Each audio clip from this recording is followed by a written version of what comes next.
Conceived in the US as being what amounted to a deal for oil, to let BP, a British oil giant, into Libya to look for oil reserves there, and not what the British government was portraying it as a way of bringing Libya back into the international fold. The British government has always said that actually that deal did a lot of good for the international community because it meant that Libya renounced its pursuit of nuclear weapons and also helped the EU with certain things like illegal immigration. But now we're hearing language like unacceptable and deplorable, and not the language of optimism and progress that we were hearing just a short while ago when talking about Libya, Shuli. Indeed, Rory, thanks for that. Rory Challens in London there. Let's go back to the developments coming out of Malta. Our reporter Carl Stania-Navarra is on the line now from the capital, Valletta. First off, Carl, these reports that Libyan jets have landed there, what can you tell us? Well, we can confirm once again that two Libyan Air Force Mirage jet fighters have landed in Malta. These two jets have carried at least 4 military personnel who have surrendered themselves to the Maltese armed forces as soon as they landed. They are claiming to have run out of fuel and nowhere else where to go. However, one of the officials who flew in with the aircraft has reportedly told the armed forces that they ran away with the jets from Benghazi base, which has been taken over completely now by the demonstrators who have looted the whole base, and there is practically nothing left to rescue. So therefore, these are the aircraft which have left Benghazi sometime earlier today, and they have landed at about 40 minutes ago at Malta International Airport. The men so far being detained by the armed forces, and the verifications are underway to check the identities of these officers who arrived. There has also been the arrival of 2 civilian helicopters which have carried apparently personnel from oil installations in Libya, also on the Benghazi side, and none of them had a passport with them. It is evident how fast they wanted to get out of Libya. These are said to be French nationals who are asking to be protected here in Malta because they had nothing else to pick up, not even their passports, and they had to get out of Benghazi as soon as possible, and they did. As we can see that they have been evacuated. However, verifications also are underway with the French authorities to confirm their identities.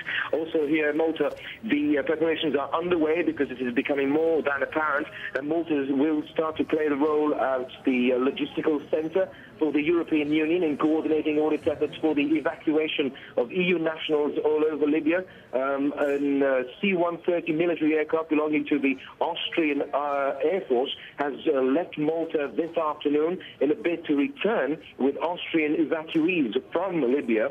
What we know so far is that although Benghazi airport is closed, Tripoli airport is still open, but communication is down.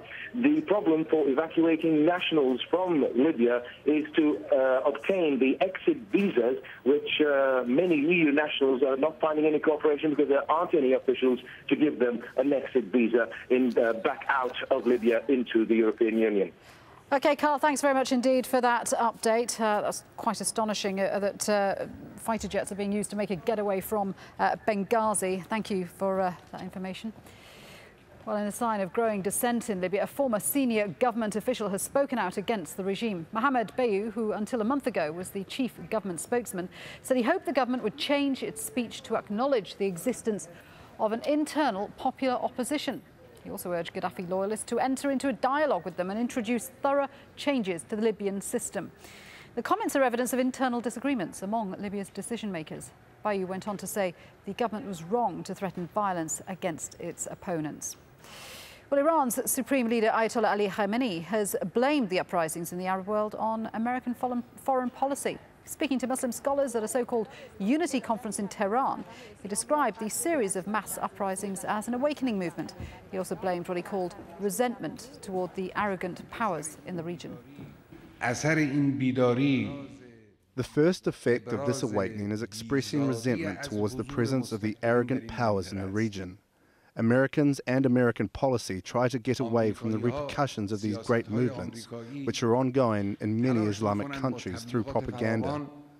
But this is not possible because these movements are mainly against the presence of the arrogant powers. Well, tensions, of course, high in Bahrain as well, where protesters in Pearl Square are calling for the overthrow of the ruling Al Khalifa family. Volunteers and doctors are preparing for the possibility of more bloodshed by setting up mobile clinics to treat the injured. Scores of people have sought medical treatment at the clinics on Monday. 8 people have been killed so far in clashes between security forces and protesters. We've also heard that events there have forced the cancellation of the Formula One Grand Prix. Well, Farah Ismail is here with me. We were talking about this earlier and how we were waiting for the decision. The decision has been made. No Grand Prix. No Grand Prix. And I just want to read you the statement that the Bahrain Grand Prix organizers have released just a short time ago. The Bahrain International Circuit today announced that the Kingdom of Bahrain would withdraw from hosting this year's F1 Grand Prix race, so the country can focus on its process of national dialogue. Now, this came after a conference call that was held earlier today. We had been reporting that F1 boss Bernie Ecclestone was going to leave the decision up to the Crown Prince. The Crown Prince has also said that he's hoping the race can be held at a later date, but that will be up to F1 decide. Now, we did also hear earlier that Formula One teams did announce that they decided not to go to the training session, which was going to be held on March the 3rd. Mark Webber, who is a well-respected F1 driver, had expressed concern earlier about the timing of the event, saying that it would be inappropriate to hold the F1. I mean, there's clearly a lot of concern over holding the event there, but I mean, this is huge. There's a huge amount of money involved in this. So what does that mean for Bahrain?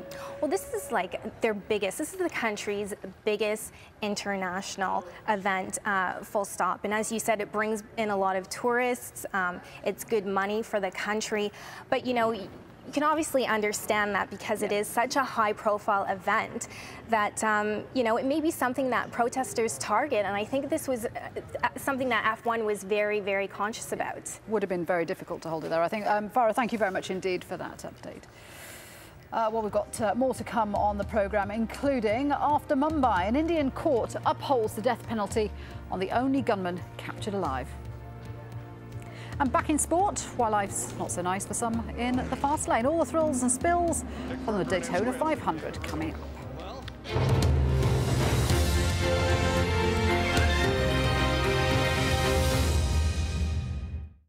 Over the Sea of Japan, as cool conditions persist, you'll find something to whet your appetite. Hello once again, welcome to another look at the international forecast. We've got our wintry weather now pushing back up across that northeastern quarter of the United States. You can see how this cloud is just continuing to just drift its way into New England. I think as we go on through Tuesday, that will move through quite quickly. But look at these temperatures struggling to reach freezing in Chicago, also in New York. Big drop in temperatures there for Washington, D.C. 3 Celsius.